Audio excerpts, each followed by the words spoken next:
is Manny with Classic Auto Repair. I'm going to go over real quick how to turn the wipers on this Corvette.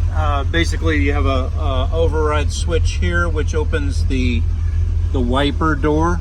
The wiper door has to be open. There's a switch that controls the wiper, so that's controlled by this vacuum switch here. You push it in, it opens up the door. Let me repeat that. So you push it all the way up or in, and the wiper door opens. Once the wiper door is open, the switch here, it's kind of loose, but if you push it all the way over to the right, you'll get wiper action.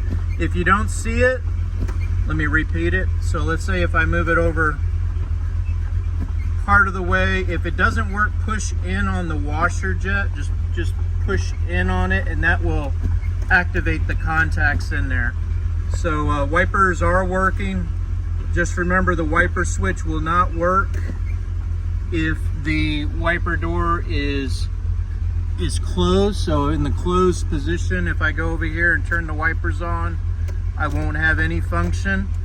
I have to open the door first, push in that pin, and then I can go over here and flip the switch on the console and make the wipers activate.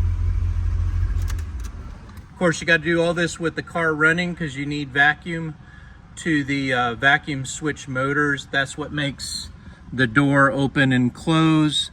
So I'm gonna go ahead and, like I said, send this off to you so you know that function.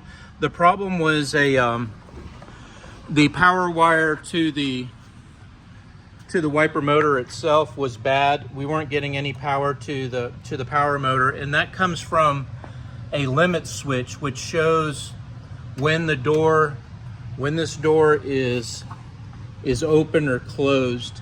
And so I made some repairs to the wires up in here and restored power to the wiper motor so that everything is working the way that it should.